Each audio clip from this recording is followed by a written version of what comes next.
What's up, people? Welcome to your 40-second Java tutorial. And in this tutorial I'm going to be going over a built-in method that Java has. It's called the toString method, and I'm going to show you guys what it is and why it's useful. And we're also going to be building part of a bigger program.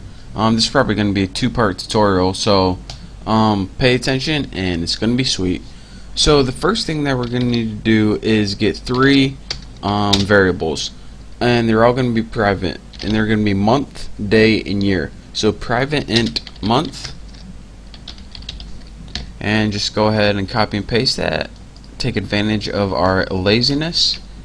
Control V, int day, and private int year. So now we have three variables right there. So let's go ahead and do something with them. The first thing that we're going to want to do is build this PopPy. Again, you can see in my PopPy class. So I'm going to build the PopPy constructor. So go ahead, public, and just go PopPy. And it's going to take three arguments. It's going to take int m for month, int d for day, and int y for year.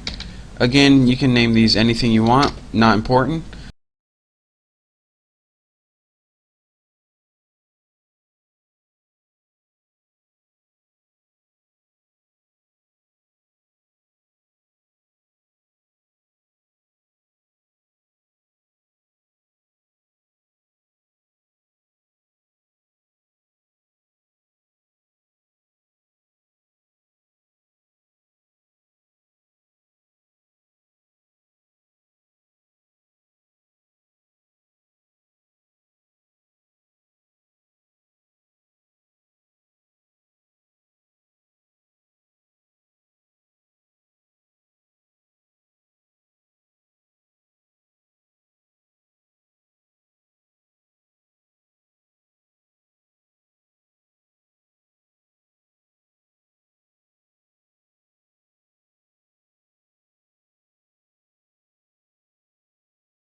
And I'll just call it like something like pot object.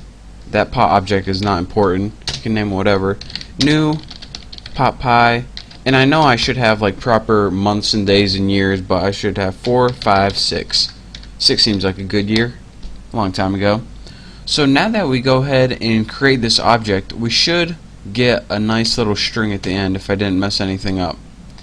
and it says the constructor for this is 456. So now let me take you guys through exactly what I did. What I did is create an object using the parameters 4, 5, 6.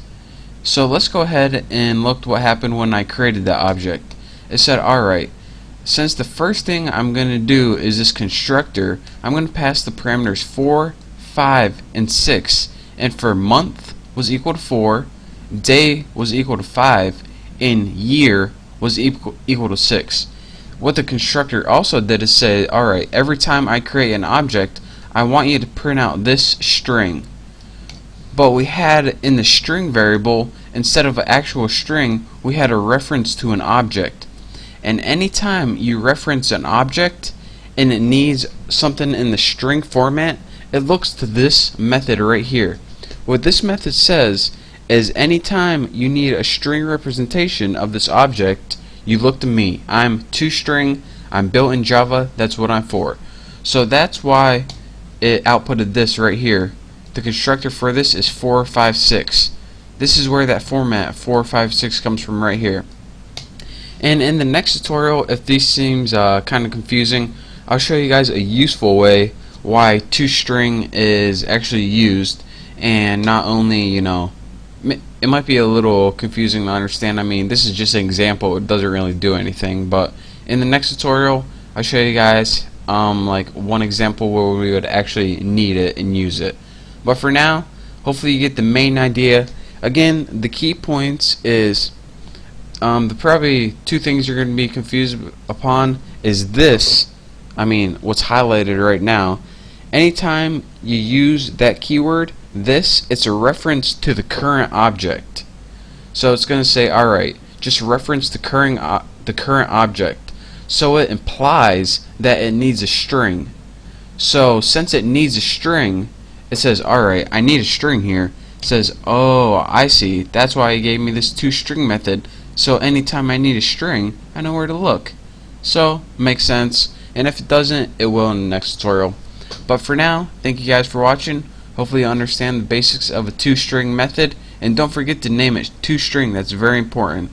So again, thank you guys for watching, and I'll see you next tutorial.